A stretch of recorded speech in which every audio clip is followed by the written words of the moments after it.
Good morning student. Now today we discuss the Mendelian disorder. इससे पहले के जो क्रोमोसोमल डिसऑर्डर थे हमने डिस्कस कर लिए थे, down syndrome, Klinefelter syndrome and Turner syndrome. अब देखते हैं मेंडेलियन डिसऑर्डर को। इसमें फर्स्ट है हमारा हीमोफीलिया। हीमोफीलिया जो डिसऑर्डर है, हीमोफीलिया जो डिजीज़ है, किस पे बेस है? ये है sex link recessive disorder. Sex link से मतलब जो सेक्स क्रोमोसोम है हमारे एक्स एंड वाई, ठीक है। तो यहाँ पे क्या है, यहाँ पे हमेशा जो एक्स क्रोमोसोम होगा, एक्स क्रोमोसोम से रिलेटेड डिजीज है हमारी हीमोफीलिया, ठीक है। रेसेसिव से मतलब है कि जब होमोजाइगस कंडीशन होगी, ठीक है, होमोजाइगस कंडीशन होगी तभी ये जो डिजीज है वो शो होगी। तो इसको आगे अच्छे से देखते हैं। हीमोफीलिया जो डिजीज़ है हमारी वो सेक्स लिंक रेसेसिव डिसऑर्डर है, ठीक है। इसके साथ साथ देखो ये जो हीमोफीलिया डिजीज़ के अंदर क्या होता है कि हमारी बॉडी में क्या होता है कि जब ऐसे नॉर्मली कट लग जाता है, किसी की भी बॉडी में जब नॉर्मली कट लग जाता है तो हीमोफीलिया से अगर वो व्यक्ति अफेक्टेड है तो छोटा सा भी कट लगने पर, माइनर सा भी कट लगने पर उसकी ब्लीडिंग नहीं रुकती है, ठीक है। मतलब ब्लड का कोगुलेशन नहीं होता, ब्लीडिंग नहीं रुक पाती है। तो ब्लीडिंग क्यों नहीं रुक पाती है? क्योंकि ब्लीडिंग के लिए जो मतलब कोगुलेशन के लिए जो प्रोटीन रेस्पॉन्सिबल है ना, इस व्यक्ति में, किस व्यक्ति में, जिसको ये हीमोफीलिया वाला डिसऑर्डर है, उसके अंदर वो प्रोटीन जो होती है डिस्टर्ब होती है, अफेक्टेड होती है, ठीक है। क्रोमोसोम नंबर 9 एंड 11, ठीक है। क्रोमोसोम नंबर 9 और 11 जो आगे चल के जो प्रोटीन का फॉर्मेशन करते हैं, प्रोटीन का फॉर्मेशन करते हैं, ठीक है। अभी जो प्रोटीन होती है क्लाइनर, मतलब ये इस प्रोटीन के बाद अगली वाली जो प्रोटीन, मतलब इस प्रोटीन से जो नेक्स्ट प्रोटीन बनेगी, तो एक सीक्वेंस में चलता है, ये सीक्वेंस में ये प्रोसेस चलती है, ठीक है। तो अब जैसे मान लीजिए ये 9 नंबर वाला जो क्रोमोसोम है, यहाँ पे किसी कारण कोई अबनॉर्मेलिटी आ गई तो ये जो सीक्वेंस है प्रोटीन का, ये सीक्वेंस भी प्रॉपर रहेगा नहीं, इस सीक्वेंस में भी थोड़ा बहुत चेंजेस आ जाएगा, ठीक है। तो हमें क्या ध्यान रखना है? फर्स्ट ऑफ ऑल तो हमें ये ध्यान रखना है कि ये जो प्रॉब्लम है, मतलब ये जो डिसऑर्डर है, हीमोफीलिया वाला जो डिसऑर्डर है, इस डिसऑर्डर से रिलेटेड जो पेशेंट होता है उसके अंदर, उसकी बॉडी के अंदर ब्लड का कोगुलेशन नहीं होता है, गुलेशन नहीं होता है। ब्लीडिंग, माइनर सा भी कट लग जाने पर ब्लीडिंग नहीं रुकती है, ठीक है। क्यों नहीं रुकती है? क्योंकि एक्स क्रोमोसोम के ऊपर कुछ ऐसे प्रोटीन होते हैं जो कि रेस्पॉन्सिबल होते हैं कोगुलेशन के लिए, ठीक है, कोगुलेशन के लिए। इन्हें कहा जाता है केसार्ड, केसार्ड, ठीक है। केसार्ड से मतलब है कि मतलब जो 9, 11 जो मैं आपको बता रही थी, 9, 11 आगे से एक सीक्वेंस, एक लाइन से प्रोटीन बनती है, ठीक है। तो ये जो इनका सीक्वेंस होता है ना, ये क्या होता है, डिस्टर्ब हो जाता है, अफेक्टेड हो जाता है, ठीक है। इसके साथ साथ ये जो हीमोफीलिया जो डिजीज़ है, इस डिजीज़ की जो कैरियर होती है, जो कैरियर होती है वो कौन होती है? फीमेल होती है, ठीक है। क्योंकि फीमेल के पास XX क्रोमोसोम होते हैं, ठीक है। तो इसके पास 2 क्रोमोसोम है और एक क्रोमोसोम तो क्या होगा, मतलब एक क्रोमोसोम की वजह से तो ये डिजीज आगे मतलब एक जनरेशन से दूसरी जनरेशन में जाएगी, तो ये जो फीमेल होगी ये कैरियर का रोल अदा करेगी, ठीक है। क्योंकि एक क्रोमोसोम तो नॉर्मल है और एक क्या है, एक क्रोमोसोम के ऊपर हीमोफीलिया के वो जीन है जिससे ये डिजीज डेवलप होगी, ठीक है। इसको हम H, स्मॉल h से ऐसे इस तरीके से डिनोट करेंगे, ठीक है, ठीक है, इस तरीके से लिखेंगे। और एक हम लिखेंगे ये वाली कंडीशन, एक हम लिखेंगे ये वाली कंडीशन, ठीक है। तो यहाँ H से मतलब है हीमोफीलिया। तो अगर एक X के ऊपर ये है तो इसका मतलब एक तो ये कौन सी कंडीशन होगी? हेटेरोजाइगस वाली कंडीशन। ये कौन सी कंडीशन होगी? होमोजाइगस वाली कंडीशन, ठीक है। तो देखो मैंने कहा ना कि ये कौन सा सेक्स लिंक रेसेसिव डिसऑर्डर है ये, ठीक है। तो रेसेसिव वाला जो फॉर्म है वो कहाँ, कैसा फॉर्म है? ये इस तरह का फॉर्म होगा रेसेसिव वाला। तो इस कंडीशन में, इस रेसेसिव वाली कंडीशन में ये डिसऑर्डर जो होगा ये क्या होगा, हमको शो हो पाएगा। और XX ऐसा है तो ये नॉर्मल फीमेल है, ऐसी है तो ये कैरियर फीमेल है, और ये है तो ये डिजीज कोज फीमेल है, यानी ये तो डिजीज, ये अफेक्टेड ही है ये तो हीमोफीलिया वाले रोग से, ठीक है। तो ये जो डिसऑर्डर है हीमोफीलिया, इस डिसऑर्डर को या इस डिजीज़ को किसने फैलाया था? क्वीन विक्टोरिया ने। क्वीन विक्टोरिया जो थी वो इस डिजीज से ग्रसित थी, ठीक है। तो ग्रसित से मतलब कैरियर थी, मतलब जैसे मान लीजिए अभी इसका क्या होगा, कॉम्बिनेशन ये हो गया है ना, लेकिन बाहर से तो ये नॉर्मली नजर आ रही है ये फीमेल बाहर से, लेकिन जब इसका जीनोटाइप देखा गया तो इसके अंदर का जो जीनोटाइप था वो इस तरह का था, ठीक है। तो एक X के ऊपर, एक जो X है, एक जो क्रोमोसोम है, हाँ, उसके पास में वो जीन प्रेजेंट है जिससे ये हीमोफीलिया वाला रोग हो सकता है। तो जब ऐसी फीमेल किसी नॉर्मल पर्सन, नॉर्मल मेल से शादी करती है तो उसकी जो प्रोजेनी होगी तो उनकी प्रोजेनी के अंदर वो कैरेक्टर भी क्या होंगे, ट्रांसमिट हो जाएंगे, है ना। तो जो क्यून विक्टोरिया थी वो इस रोग की, हीमोफीलिया वाले रोग की कैरियर थी, और क्यून के जो सन थे, है ना, इसके जो सन थे उनके अंदर इस डिजीज़ को देखा गया था। तो सबसे पहले इस बीमारी को किसने फैलाया था? क्यून विक्टोरिया ने। ठीक है, तो इसको एक फ्लो चार्ट से देखते हैं, अपन समझते हैं। उससे पहले ये 3-4 टर्म आप अच्छे से ध्यान रखें। जैसे XXH मैंने बोला हीमोफीलिया को रिप्रेजेंट करता है ये, तो इसका मतलब है ये है डिजीज फीमेल, और ऐसा लिखा हुआ था, इसका मतलब है ये कैरियर, मतलब ये वो वेक्टर है ना, जिसकी वजह से ये जो डिजीज़ है एक जनरेशन से दूसरी जनरेशन में जाएगी। इसके बाद देखो ये मेल के पास तो एक ही एक्स क्रोमोसोम होता है, ठीक है, तो उस एक्स क्रोमोसोम के ऊपर भी वो जीन प्रेजेंट है जिसे हीमोफीलिया रोग होता है। तो ये पर्सन तो डिजीज हो गया ना भाई, इसको तो होगी डिजीज, इसके पास 2 थोड़ी है जो ये बच सकता है, इसके पास तो एक ही एक्स क्रोमोसोम, उसके पास भी ये H वाली जीन प्रेजेंट है, तो ये जो पर्सन है ये डिजीज पर्सन होगा, और नॉर्मल पर्सन कैसा होगा? ऐसा। ठीक है, समझ गए? इस तरह का कॉम्बिनेशन तो डिजीज फीमेल, इस तरह का कॉम्बिनेशन तो कैरियर फीमेल है हमारी, और ये वाला कॉम्बिनेशन है तो डिजीज मेल पर्सन, और ये वाला नॉर्मल मेल। ठीक है, तो यहाँ तक क्लियर हुआ आप लोगों को? अब इसका हम एक क्लोज बना के देखते हैं। देखो एक कैरियर फीमेल है, कैरियर फीमेल तो लिखने की जरूरत है नहीं ना, चलो लिख लो फीमेल। ठीक है, फीमेल का ये वाला जीनोटाइप है, तो ये जीनोटाइप इसका मतलब ये क्या है? कैरियर है। ठीक है, ये वो फीमेल है जिसकी वजह से अगली आने वाली जनरेशन के अंदर हीमोफीलिया वाला जो रोग है उनके बच्चों में हो सकता है। इसके बाद ये लिया हमने नॉर्मल मेल, क्या लिया हमने? एक नॉर्मल पर्सन लिया, मेल लिया। ठीक है, नॉर्मल, ये तो कैरियर थी, ये नॉर्मल था। ठीक है, क्योंकि इसके पास वो जीन प्रेजेंट नहीं है जिससे हीमोफीलिया रोग होता हो। तो अब देखो इनके गैमेट बनाइए, इसके 2 गैमेट बनेंगे, इसके भी गैमेट बनाओ X एंड Y। अब इनका फ्यूजन करा दो, ये तो आपको आता ही है ना, करवाओ। एक तो ये कॉम्बिनेशन बनेगा, एक ये वाला कॉम्बिनेशन बनेगा, एक ये कॉम्बिनेशन बनेगा, एंड एक ये कॉम्बिनेशन बनेगा। तो आप इसको देख के तो आप बता ही सकते हो। अब ये जो ये फीमेल है, ये मेल है, ये फीमेल है, ये मेल है। ठीक है, इतना तो अपने को पता है। इसके बाद देखो ये जो फीमेल होगी, ये फीमेल क्या इसके अंदर, मतलब ये क्या डिजीज होगी इसके अंदर, अफेक्टेड होगी ये हीमोफीलिया वाले रोग से? बताओ, नहीं, ये अफेक्टेड नहीं होगी ना, क्योंकि इसके पास तो एक ही एक्स के ऊपर H वाली जीन प्रेजेंट है। तो ये जो होगी ये हमारी नॉर्मल होगी। ये देखो मेल है जो है, ये क्या नॉर्मल है क्या अफेक्टेड है? ये अफेक्टेड है क्योंकि इसके पास एक ही एक्स है ना, और उसके ऊपर भी वो हीमोफीलिया वाली जीन प्रेजेंट है। ठीक है, तो ये कौन सा ये जो मेल होगा ये कैसा होगा? डिजीज, और ये नॉर्मल, और ये नॉर्मल।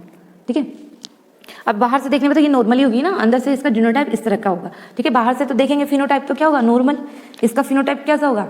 डिजीज वाला ना, और इसका जीनोटाइप एक तो डिजीज वाला दिखा ही रहा है, और ये नॉर्मल।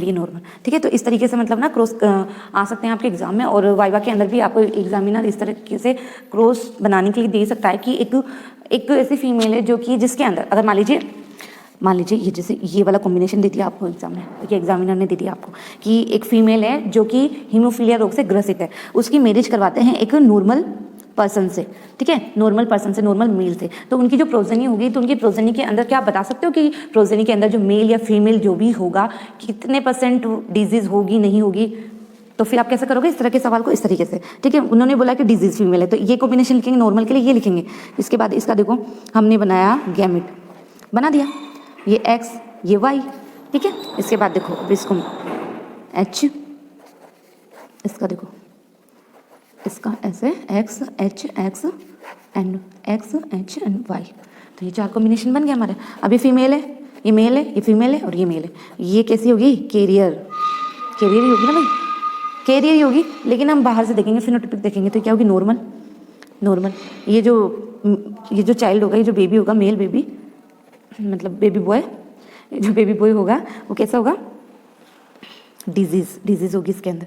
ये फीमेल भी नॉर्मल होगी, है ना। तो यहाँ पे देखो आप क्या बता सकते हो कि ना ये फिनोटिपिक तो है, लेकिन ये जो कैरियर फीमेल होगी, कैरियर फीमेल जो होगी वो 50% होगी, और जो डिजीज मेल जो होंगे 20%, क्योंकि एक ही केस, सॉरी एक नहीं दो हैं, है ना, तो कितने होंगे? 50%। तो आप क्या बताएंगे, आपका आंसर क्या होगा कि हमने जब ऐसा क्रॉस करके देखा तो क्या रिजल्ट निकला आपका कि जो 50% मेल होंगे, 50% जो बॉय होंगे वो कैसे होंगे, डिजीज वाले होंगे, है ना, उनके अंदर हीमोफीलिया रोग होगा। और जो फीमेल होगी वो नॉर्मल तो होगी, फिनोटिपिक उसका क्या होगा, नॉर्मल होगा, लेकिन वो क्या होगी, कैरियर होगी।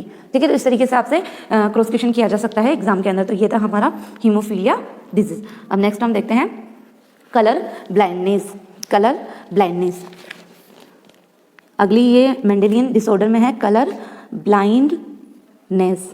देखो इसके अंदर क्या होता है कि मतलब जिस व्यक्ति के अंदर ये कलर ब्लाइंडनेस वाला रोग होता है उसकी आईज में कोन जो होते हैं ना, कोन्स, रोड आपने पढ़े होंगे 10th क्लास में, कोन और रोड आई के स्ट्रक्चर के अंदर कोन्स भी पाए जाते हैं और रोड्स भी पाए जाते हैं, पढ़े होंगे ना आपने। तो ये जो कोन्स होते हैं ना वो क्या होते हैं, इस व्यक्ति में, जिस व्यक्ति में ये कलर ब्लाइंडनेस वाली डिजीज है उस व्यक्ति के जो कोन्स होते हैं ना वो खराब हो जाते हैं, डैमेज हो जाते हैं। ठीक है, अब ये डैमेज हो गए, लेकिन ये कौन करते क्या है, ये जो कोन्स जो होते हैं ना, ये दिन में, जब हम दिन में किसी भी वस्तु को देखते हैं, या मतलब आप ये मानिए कि दिन में देखने के लिए जो कौन सी सेल्स रेस्पॉन्सिबल होती है आईज के अंदर, तो वो होती है कोन्स। और रात में हम जब देखते हैं, रात में देखने के लिए जो रेस्पॉन्सिबल सेल होती है आईज के अंदर वो होती है रोड। ठीक है, ये नाइट में और ये डे में, ये नाइट में और ये डे में, तो ये बात ध्यान रखनी है आपको। तो भी इस रोग के अंदर क्या हो जाता है, सबसे पहली बात तो ये जो रोग है, सबसे पहली बात ये जो रोग है सेक्स लिंक्ड रेसेसिव डिसऑर्डर है ये। ठीक है, तो ये भी सेक्स लिंक्ड डिसऑर्डर है ये भी। तो इसमें भी क्या होगा कि जैसे मतलब इसके अंदर भी क्या होगा कि जो फीमेल होगी ना, फीमेल ही एक तरीके से मतलब कैरियर होगी इसके अंदर, मतलब आप ये मानो कि एक्स क्रोमोसोम जो है उसी के कारण ये रोग आगे बढ़ेगा। तो इसमें भी क्या होती है कि जो फीमेल होती है ना वो कैरियर होती है, और जो कोन होती है वो क्या हो जाती है, मतलब ना डैमेज हो जाती है, जिसकी वजह से कलर ब्लाइंडनेस से ग्रसित व्यक्ति रेड एंड ग्रीन जो कलर है इसमें ना मतलब कंफ्यूज हो जाता है, इसको अच्छे से वो डिफाइन नहीं कर सकता है। अगर ऐसे व्यक्ति के सामने आप एक रेड कलर की कोई वस्तु, रेड और ग्रीन कलर की कोई दो वस्तु आप उसके सामने रख दो तो वो ठीक नहीं बता पाएगा कि ये ग्रीन, ये वाली जो बुक आपने रखी है ये ग्रीन बुक है, ये रेड बुक है, नहीं, वो ठीक से नहीं बता पाएगा, उसको कन्फ्यूजन होगा। मतलब रेड और ग्रीन कलर को लेकर ऐसे व्यक्ति मतलब नहीं बता सकते, उनको ये प्रॉब्लम ही होती है। तो किस वजह से होती है, कौन्स की वजह से होती है, क्योंकि कौन्स जो होते हैं वो क्या हो जाते हैं, डिफेक्टिव होते हैं, मतलब ऐसे एक तरीके से उनमें डैमेज हो जाते हैं वो। तो फीमेल इसकी जो होती है कैरियर होती है। इसके बाद देखो आप हम कैसे करेंगे, इसका भी देखो क्रॉस आता है, एग्जाम में भी आता है और इसका क्रॉस ही करने को आता है। तो इसमें क्या है कि मेल जो होगा, मेल में ये रोग ज़्यादा होगा, और फीमेल जो कैरियर होगी, फीमेल कैरियर होगी तो उनमें कम चांसेस होगी इस रोग की। तो देखो कैसे लिखेंगे, वही एक्स का मतलब है नॉर्मल, फीमेल लिखने की तो जरूरत है नहीं। उसके बाद एक्स और ये क्या था, कलर ब्लाइंडनेस, तो सी लगा देंगे अपन, सी, ठीक है, स्मॉल सी लगा देंगे एक्स के ऊपर। तो ये किसको रिप्रेजेंट कर रहा है, ये रिप्रेजेंट कर रहा है ऐसी फीमेल को जो कि कैरियर है, किसके लिए, जो कि कलर ब्लाइंडनेस वाली डिजीज के लिए कैरियर है, कैरियर का काम कर रही है। अब ये कंडीशन कैसी होगी, हेटेरोजाइगस वाली कंडीशन होगी। मेल के केस में देखो आप एक्स और वाई, ये क्या हो गया, नॉर्मल, मेल लिखने की जरूरत है नहीं। और ये देखो आप एक्स और वाई, तो ये हो गया डिजीज या फिर अफेक्टेड मेल, ठीक है। और फीमेल जो होगी, जिस फीमेल के अंदर ये रोग होगा तो उसका कॉम्बिनेशन इस तरह का होगा, ठीक है, इस तरह का। तो ये होगी डिजीज फीमेल, ठीक है। तो ये चारों पांचों सिंपल जो है ऐसे आपको ध्यान रखने हैं और इसकी प्रैक्टिस करनी है आपको। जितनी प्रैक्टिस करके देखेंगे उतना ही मतलब उतना बढ़िया रहेगा आपके लिए, ठीक है। तो क्रॉस करके देख लेते हैं फटाफट से। देखो मैंने लिखा एक्स एंड सी, ठीक है, मतलब कोई फीमेल है, ठीक है। बाहर से तो अब ये क्या होगा, इसका फिनोटाइप क्या होगा, नॉर्मल होगा। एक ऐसी फीमेल है जो कि नॉर्मल है, लेकिन वो कौन से रोग की कैरियर है, कलर ब्लाइंडनेस की। ऐसे फीमेल की मैरिज अगर नॉर्मल पर्सन से करवा दें तो बताइए कि इनकी प्रोजनी में कितने % आपको डिजीज देखने को मिलेगी। तो इस तरीके से आएगा। तो भाई अब देखो जैसे पहले अपन ने किया तो इसके दो क्या बनेंगे, दो गैमेट बन जाएंगे। गैमेट बना लो, अब तो सीख गए होंगे आप गैमेट बनाना। इसका आपस में फ्यूजन करा दो, इसका आपस में फ्यूजन करा दो, इसका आपस में फ्यूजन करा दो। बताओ नॉर्मल ये कैरियर नॉर्मल, ठीक है। तो निकाल ही लोगे आप। तो यहाँ पे क्या हमने निकाला, देखो ये भी सी आएगा। तो यहाँ पे भी क्या हो गया, मेल हो गया ना, जो मेल नॉर्मल और अफेक्टेड दोनों तरह के होंगे इसके अंदर, ठीक है। तो मेल 25% तो मेल ऐसे होंगे जो कि क्या होंगे, डिजीज़ होगी उनके अंदर, ठीक है। 25% मेल ऐसे होंगे जो नॉर्मल होंगे, ठीक है। तो इस तरीके से निकालना है आपको, तो समझ गए होंगे आप इसको। अगला देखते हैं sickle cell anaemia. Sickle cell anaemia video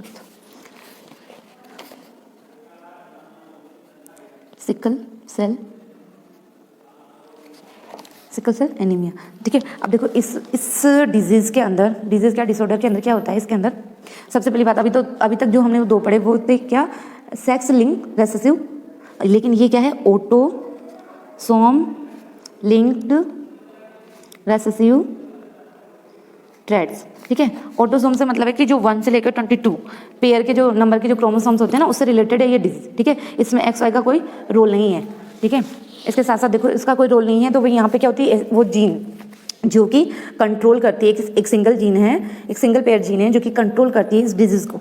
तो वो कौन सी जीन है, वो जीन है HBA एंड HBS। ये एक क्या है, ये पेयर के रूप में प्रेजेंट है, एक सिंगल जीन है, एक सिंगल जीन, ठीक है। अब जब ये वाला कॉम्बिनेशन होगा HB, अब ये HB से मतलब है हीमोग्लोबिन, ठीक है। HB तो ये पर्सन होगा नॉर्मल, HBA एंड HBS तो ये भी होगा नॉर्मल, लेकिन हेट्रोजाइगस कंडीशन, ठीक है। ये होमोजाइगस कंडीशन, ये हेट्रोजाइगस कंडीशन। और जिस तरीके से अभी अपन पढ़ते हुए आए ना कि इसके अंदर क्या है, वो रोग, मतलब जैसे अपन कैरियर पढ़ते हैं ना, तो कैरियर से समझे आप इसको, कैरियर की तरह समझे, ठीक है। इसके बाद HBS, ठीक है, ये वाला कॉम्बिनेशन है, तो उस व्यक्ति के अंदर वो डिजीज़ है, मतलब ये अफेक्टेड हम इसको लिखेंगे। अब ये जो सिकल सेल एनीमिया होती है ना, इसके अंदर क्या होता है कि जो हीमोग्लोबिन होता है, हीमोग्लोबिन की 2 चेन होती है, एक बीटा एंड एक अल्फा, 2 चेन से मिलकर हीमोग्लोबिन बना हुआ होता है। तो जो अल्फा चेन होती है, उसके 6 पोजीशन पर क्या होता है कि जो ग्लूटेमिक एसिड होता है, ठीक है, ग्लूटेमिक एसिड, तो इसी की वजह से ऑटोसोमल लिंक डिसऑर्डर की वजह से ये जो चेन बन रही है हीमोग्लोबिन की, अल्फा चेन जो बन रही है, ठीक है, ये अल्फा चेन जैसे कोई चेन है, ठीक है। तो इसके क्या है, 6 पोजीशन पे क्या होता है कि यहाँ पे आना चाहिए था, मतलब जो बन रही है एक सीक्वेंस यहाँ पे आना चाहिए था ग्लूटेमिक एसिड। अगर ये ग्लूटेमिक एसिड तो ऑलरेडी प्रेजेंट है, लेकिन क्या होता है कि चेंजेस क्या होता है कि इस ग्लूटेमिक एसिड की जगह पर क्या होता है, वैलिन एसिड आ जाता है। ये तो हट जाता है, ये रिप्लेस होकर यहाँ पे क्या आ जाता है, ये तो ऑलरेडी था यहाँ पे, ग्लूटेमिक एसिड तो था यहाँ पे, लेकिन जैसे ही जिस व्यक्ति के अंदर सिकल सेल एनीमिया होता है तो उसके अंदर क्या होता है कि जब हीमोग्लोबिन बनता है बॉडी के अंदर, हीमोग्लोबिन का फॉर्मेशन होता है, तो हीमोग्लोबिन की 2 चेन होती है, बीटा एंड अल्फा। तो अल्फा जो चेन होती है, इस तरीके से चेन होती है, तो उसकी 6 नंबर की जो पोजीशन होती है वहाँ पे प्रेजेंट है ग्लूटेमिक एसिड, ठीक है। लेकिन ये ग्लूटेमिक एसिड की जगह ये वैलिन एसिड आ जाता है। ये वैलिन एसिड आ जाता है तो जो प्रोटीन बननी चाहिए थी वो प्रोटीन ना बन के कोई दूसरी अन्य प्रोटीन बन जाती है, जिसकी वजह से क्या होता है, जो ये आरबीसी का जो शेप होता है ना, आरबीसी का शेप चेंज हो जाता है, ठीक है, इस तरीके से हो जाता है। आरबीसी का जो शेप होता है इस तरह से होता है, तो ये आरबीसी का जो शेप होता है चेंज हो जाता है सिकल सेल एनीमिया में। क्यों होता है समझ के कि अल्फा जो चेन होती है हमारी, अल्फा चेन में जो 6 नंबर की पोजीशन पर ग्लूटेमिक एसिड की जगह उसको रिप्लेस करके वैलिन एसिड आ जाता है, जिस वजह से जो आरबीसी होती है ना इस तरीके से हो जाती है, ठीक है, ऐसा शेप हो जाता है उसका। ऐसा शेप हो जाता है तो अब क्या होता है कि जो ये आरबीसी थी ना, तो वो मतलब ज़्यादा अमाउंट में ऑक्सीजन को क्या कर रही थी, लेके जा रही थी, ठीक है। अब यहाँ पे इस ऐसा शेप हो जाने की वजह से जो ऑक्सीजन का अमाउंट हो जाता है वो लेस हो जाता है ना। तो इस वजह से क्या होता है कि जो हमारे ऑर्गन है, मतलब बोन्स है, लंग्स हैं, स्प्लीन है, ये जो ऑर्गन है ना, ये अफेक्टेड हो जाते हैं इस रोग की वजह से। इतना आपको ध्यान रखना है। और जिस भी व्यक्ति के अंदर सिकल सेल एनीमिया हो जाता है तो उस व्यक्ति में क्या होता है, उस व्यक्ति के अंदर क्या होता है कि मलेरिया नहीं होता उस व्यक्ति के अंदर, ठीक है।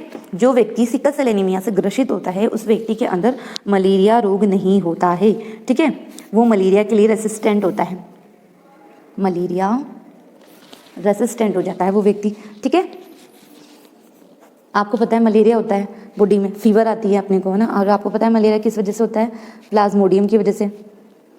प्लाज्मोडियम की भी 3-4 स्पीसीज है ना। उसमें से सबसे खतरनाक जो प्लाज्मोडियम है वो है फैल्सीफेरम, ठीक है। तो ये फैल्सीफेरम की वजह से क्या होता है, ऐसा मलेरिया आता है बॉडी में जिससे क्या हो, हर 2-3 दिन में रिपीटली फीवर आता है। और मतलब ऐसा मानते हैं कि वो फीवर ब्रेन में चढ़ जाता है, मतलब तो फिर वो व्यक्ति क्योर नहीं हो पाता है और फाइनली उसकी डेथ हो जाती है ना। तो ये सबसे खतरनाक वाला मलेरिया होता है। तो किसकी वजह से होता है? ये फैल्सीफेरम प्लाज्मोडियम की वजह से होता है, सबसे खतरनाक मलेरिया इसको बोलते हैं। लेकिन वो व्यक्ति जिसके अंदर सिकल सेल एनीमिया डिजीज है, तो वो व्यक्ति ये जो मलेरिया रोग है उसके लिए क्या होता है? रेसिस्टेंट होता है, ठीक है। उसके बॉडी में वो पावर होती है जिसकी वजह से उसको मलेरिया नहीं होता। अब आप मलेरिया जब आप पढ़ोगे तो आपको पता लगेगा, क्योंकि मलेरिया में भी क्या होता है? आरबीसी का बहुत बड़ा रोल होता है, और इस डिजीज में क्या होती है? आरबीसी ही हमारी अफेक्टेड हो जाती है, ठीक है। तो इसमें भी क्या है? क्रॉस करने को आता है आपको, तो क्रॉस देख लेते हैं। मैंने लिखा एक नॉर्मल पर्सन के लिए लिखा है HbA एंड HbS। दोबारा से लिखती हूँ, HbA HbS, HbA and HbS, ठीक है। अब इसका फिनोटिपिक ही है, लेकिन बाहर से हम देख रहे हैं तो नॉर्मली नजर आएगा ना। अभी मैंने आपको बताया था वो होमोजाइगस एंड हेटेरोजाइगस वाली कंडीशन एक तरीके से मैं बता रही थी ना आपको, कैरियर की तरह, है ना। तो ये है नॉर्मल, बाहर से तो नॉर्मल ही लगेगा और अंदर से ये इसकी जीनोटिपिक कंडीशन। अब इसके बनाओ, आप गैमेट बनाओ, HbA HbS, ठीक है। ये वो जीन है ना, जिनकी वजह से क्या होगा? सिकल सेल एनीमिया रोग होगा। ये दो बन गए, इसको से मिलाओ, HbA HbA HbA and HbS, HbA and HbS, HbS and HbS। आप खुद से करके देखना, कोई कंफ्यूजन नहीं होगा, ठीक है। तो ये चार कॉम्बिनेशन हमको मिल गए। देखो सब मतलब फिनोटिपिक देखे हैं सबका, तो नॉर्मल ही है, जो लिया था वही मिल गया हमको, है ना। जो हमने लिया था वही हमको मिल गया, सबके सब नॉर्मल ही है, ठीक है। केवल एक लास्ट में हमको मिलता है, लास्ट में यहाँ पे H मिलता है, लास्ट में हमको एक कॉम्बिनेशन ऐसा मिलता है जिसमें HbS एंड HbS, ठीक है, होमोजाइगस वाली कंडीशन मिलती है हमको। ये है होमोजाइगस रेसेसिव वाली कंडीशन। बाकी सारी की सारी क्या है? हेटेरोजाइगस वाली कंडीशन, ठीक है। तो आप देखो भाई, इसमें ये व्यक्ति नॉर्मल होगा, ये वाला, इसका देखो जीनोटिपिक रेशियो निकालते हैं हम, ठीक है। तो ये कितनी बार है? देखो, एक बार, ये और ये 2 बार, और ये 1 बार। तो इसका रेशियो निकलेगा, जीनोटिपिक रेशियो निकलेगा इसका 1, 2 एंड 1, ठीक है। इसके साथ साथ देखो, जो ये 75% जो व्यक्ति होंगे, अब ये तीनों के तीनों जो होंगे, ठीक है, उनमें क्या ये सिकल सेल एनीमिया होगा क्या? फिनोटिपिक अगर हम देखेंगे तो तीनों के तीनों नॉर्मली नजर आएंगे ना।